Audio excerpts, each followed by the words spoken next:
Assalamualaikum warahmatullahi wabarakatuh. Bismillahirrahmanirrahim. Wa firqatun utawi sak bagean liyane iku iltaru kebujuk apa firqah bisaumi kelawan ibadah posone. Warubbama somulan terkadang poso sapa firqah poso ad-dahra ing setahun awil ayyama utawa ing dalem pirang-pirang dina asyarifata kang mulya. Tapi wahum hale utawi firqah fiha ing dalem ibadah iku layah faduna ora gelem ngreksa sapa firqah alsinatahum ing pira-pira lesane firqah anil ghibati saking rasani wa khawatirahum lan pira-pira krentek atine firqah anir riyai saking pamer. Iki bab terus menjelasaken masalah ibadah batin ingkang kula jenengan sedaya kula yakin semakin kita tahu rahasia-rahasia batin kula jenengan sedaya meski agak berat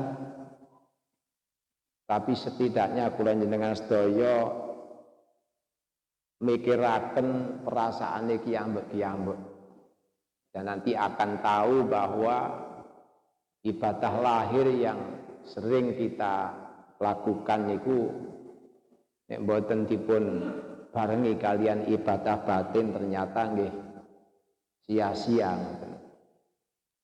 Niki golongan ingkang kala wingi dipun aturaken nggih punika tentang tertipu dengan bacaan Al-Qur'an. Lah sakniki tiyang ingkang tertipu tentang ibadah poso. Seringkali golongan niki mengutamakan ibadah-ibadah sunnah termasuk dalam hal poso. Di poso niki mboten nate mokel. Senengane poso wae saben taun poso, saben taun poso. Lajeng hari-hari ingkang dipun mulyakaken dina Senin Kemis gak tau mokel.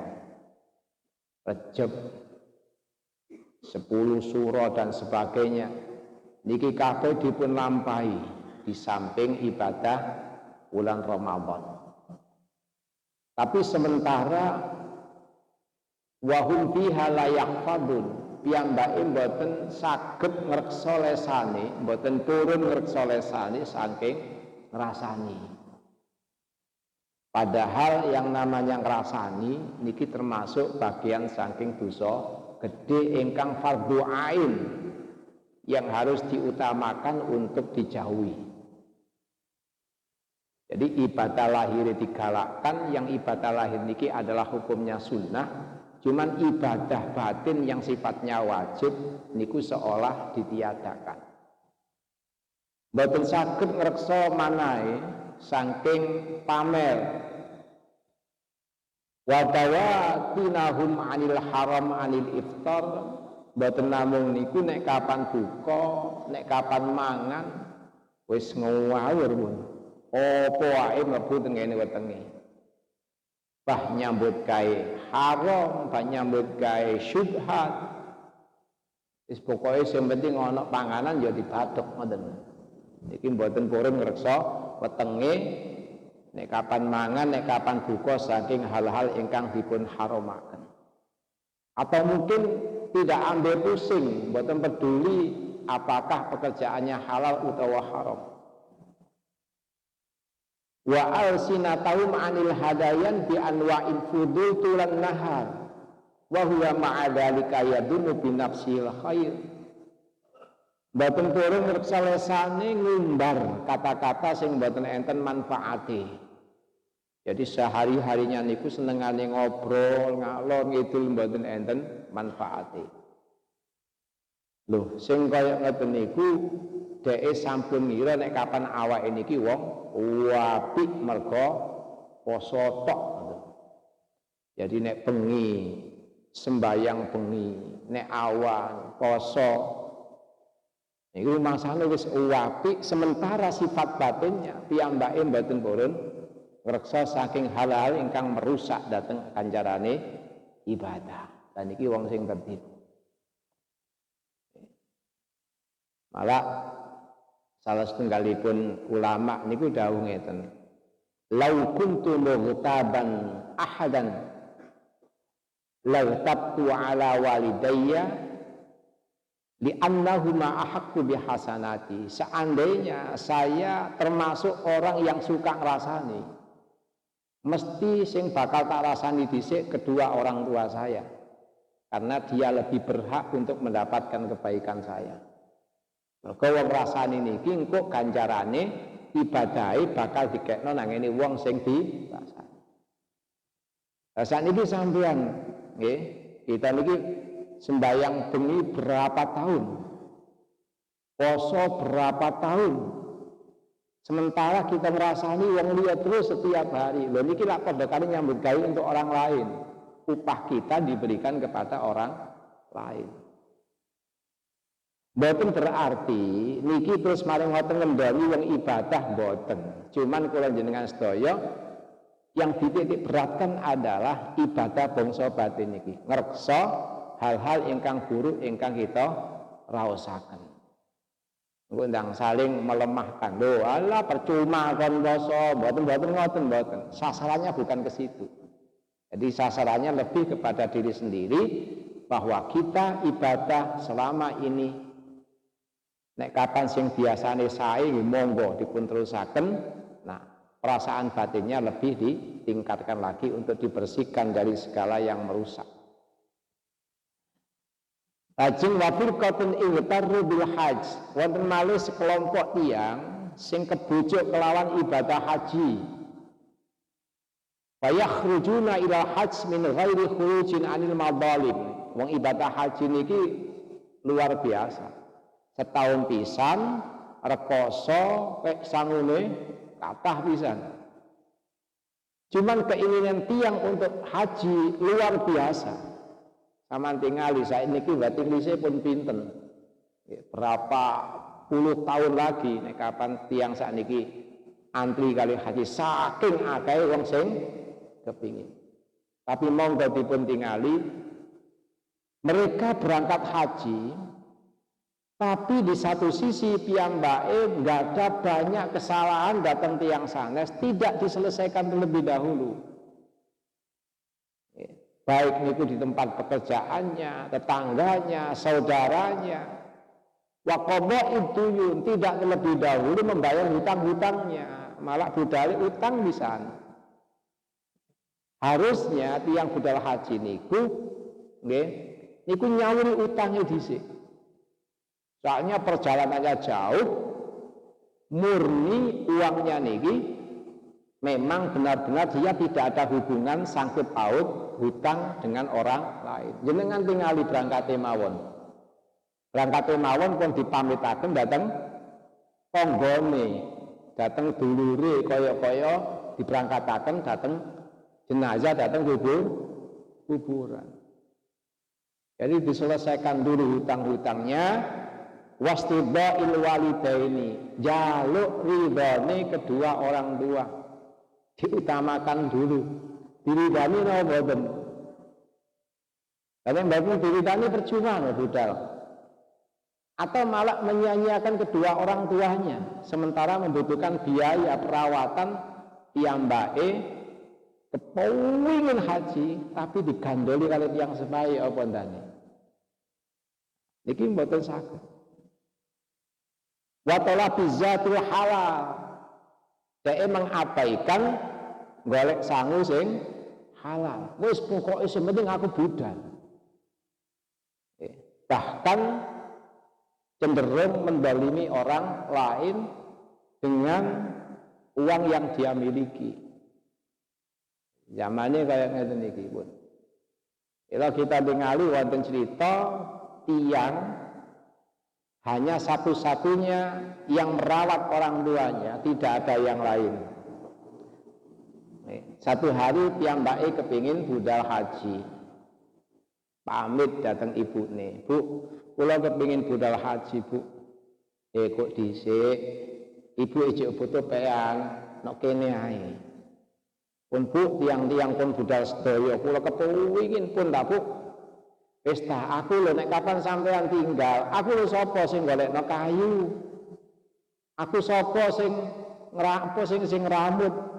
Sementara hanya satu-satunya yang saya harapkan untuk membantu saya adalah sampean. Kok sampean tinggal pisan? Kok dhisik ta? Sakniki mawon, Bu. Ternyata ibuke bareng ngridakno, lajeng piyambake merosot budal kiambek. Begitu budal kiambek, ibune nelowongso, ya Allah rek anakku. Nggih. Wong dikongkon jang-jange kok iso gak anti lho, aku iki cek butuh. Ditunggu butuh ngene, butuh ngono dan sebagainya. Ya Allah, panjenengan semerataken kersa panjenengan dumateng anak kula ingkang nyiak-nyiakaken kula ya Allah. Nah, dipun dongaaken kaya ngoten iki ternyata napa ingkang terjadi. Ya mbake mboten saged nyampe ten kene Masjidil Haram. Justru di tengah pasar piyambake dituduh maling sing akhire dipun kroyok masa rame-rame. Rampung dikeroyok, tangane lumpuh, sikile lumpuh, mripate mboten saged ningali wong dikeroyok masa. Dipun teraken wangsul malih, ternyata ibuke kepanggih datang salah setunggalipun tempat, nggih. Akhire krana isin ibune ndonga, ya Allah panjenengan paringi pejah kula lan anak kula.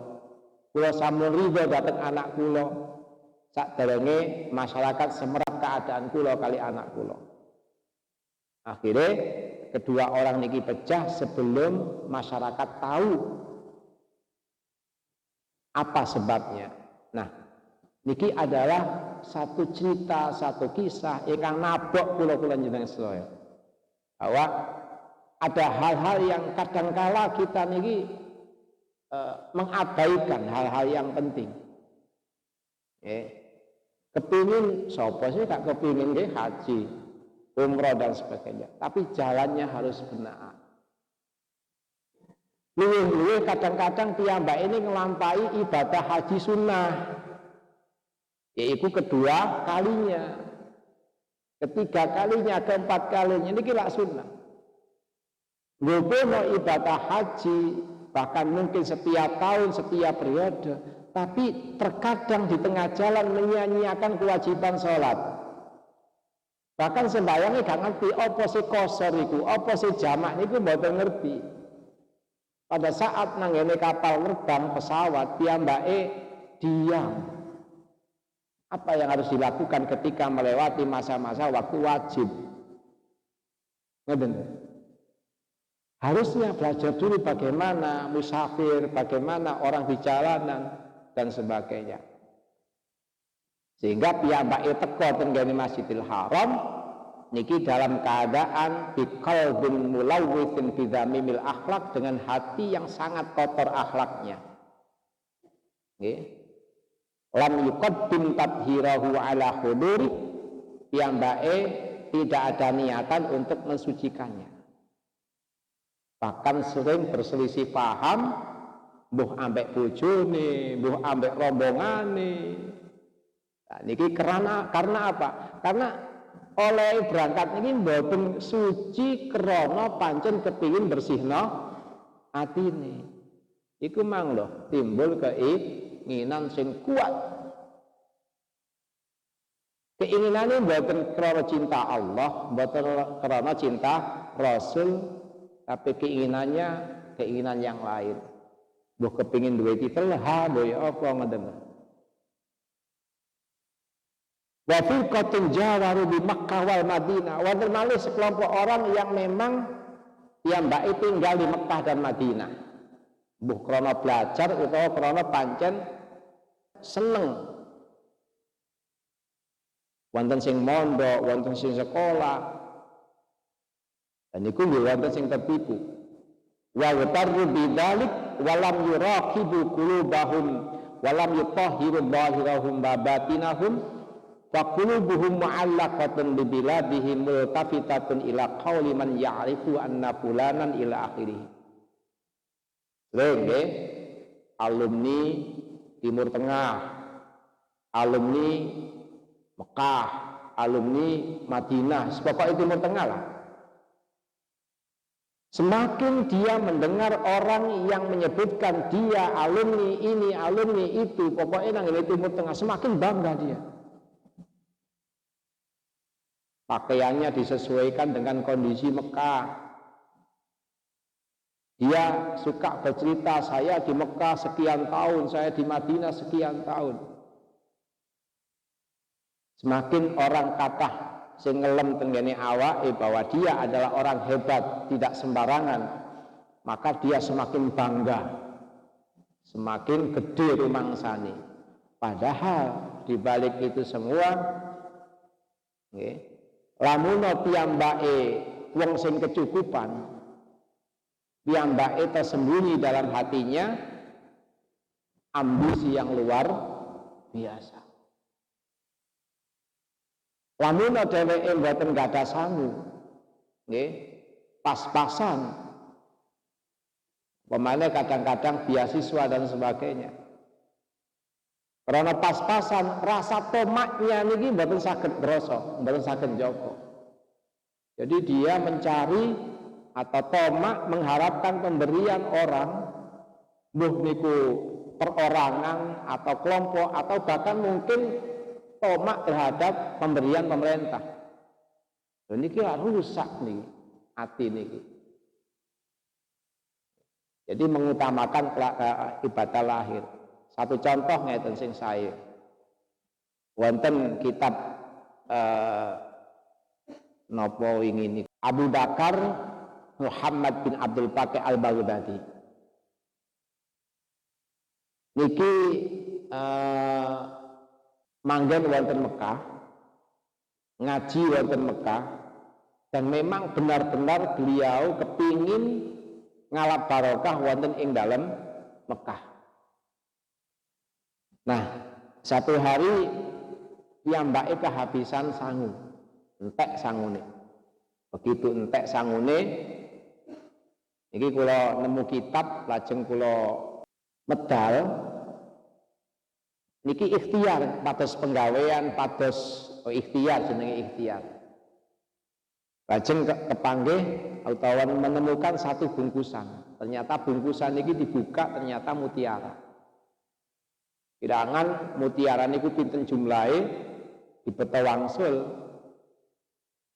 Begitu dibeta wangsul, tidak lama kemudian ada berita bahwa ada orang yang mencari mutiara yang dimaksud.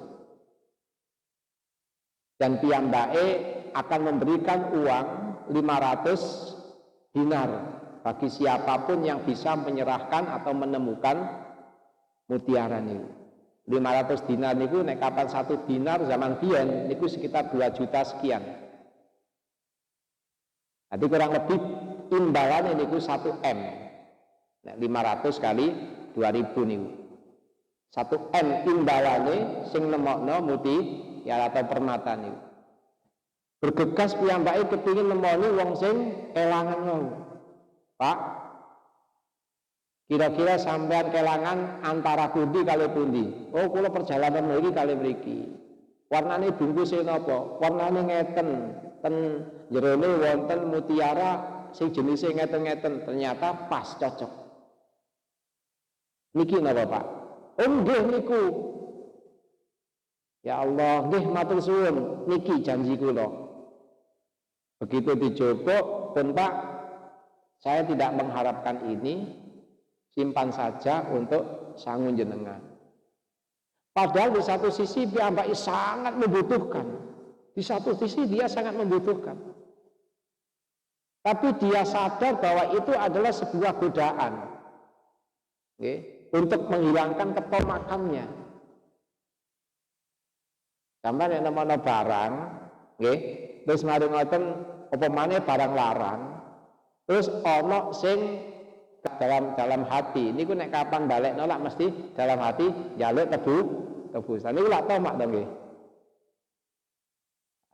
Nah, rasanya ngoten niku untuk menghilangkan tomaknya, mboten, kula mboten niki jenengan beto mawon. Nggih. Seandainya tiba-tiba langsung diberi tanpa ada rasa ingin minta imbalan, mungkin diterima, tapi karena sebelumnya sudah ada tomak, maka dia jauhi itu. Disisihno. Begitu disisihno, lajeng wangsul. Nah, tutup cerita. Begitu selang berapa tahun piyambake wangsul dugi Mekah. Wangsul dugi Mekah, ternyata di perjalanan pulang wonten ing dalam salah setunggalipun perjalanan kapalnya pecah. Piyambake terdampar wonten salah satu pulau, akhirnya piyambake mentas manggen wonten masjid ngeten iki. Begitu manggen wonten masjid, wong kene gak duwe omah, mboten ngerti paran temriku nggih azan waktune azan dikengken imami, dan ternyata masyarakat semerap bahwa itu bukan orang biasa. Ditanggapi jenengan saged maos Quran, insyaallah saged. Akhirnya tiang kampung ngaos temriku. Bahkan piyambake nulis-nulis ternyata kelihatan pandai menulis. Akhirnya anak-anak wong kampung dipun sekolahaken pisan temriku. Masjid rame banget. Bahkan dibangun beberapa pondok pesantren dan sandingi masjid. Nah, tinggal saya cerita, piyambake kepingin wangsul wong duwe keluarga. Sebelum niat pulang niki disampaikan, tokoh masyarakatnya niki marani. Pak, sampean harus di sini, nggak boleh pulang. Masyarakat sini tergantung sampean. Lho mboten, kula niki nggak ada yugo, nggak ada keluarga, nggak ada ibu. Kula harus pulang saya nih. Nggih, tapi kula suwun sampean angsal wangsul, tapi sampean harus mau nikah sama anak yatim. Loh, kok ngoten nggih? Nggih. Supados sampean mangke mboten wangsul selamanya, sampean harus nikah dengan anak yatim ini. Kasihan, dia hanya satu-satunya anak yatim yang tidak ada yang rambut. Nggih pun. Begitu dinikahkan, dipertemukan, ternyata waget niku. Syekh Abu Bakar ini kaget. Mboten ningali dateng wajahe sing esti, justru ningali lingkaran permata yang dipakai oleh perempuan. Kali sing jejeri disenggol, sampean gak ngelok laine bojo sampean, malah ngeloki kalung sing digawe nang dodone iku lho. Diam-diam takoni ngeten. Pak, sampean ket mang tak delok kok gak tertarik nang ngene wajah sing wedok, tapi justru pandangan sampean tertarik nang ngene permata sing digawe karo bojo sampean. Apa sebabe? Ngeten lho, kula niki heran. Kula mboten asing kali permata sing dipun damel kali tiyang lare yatim bojo kula niku. Beberapa tahun silam kula nate nemokaken niku ngadane tiyang ingkang namine niki. Kula malah diburi, kula mboten purun, dan ternyata kok digawe lari niku. Lah niki leres. Nggih.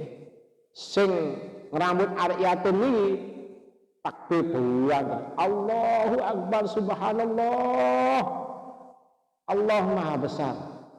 Dan ternyata Allah mempertemukan dulu, Pak, napa kok?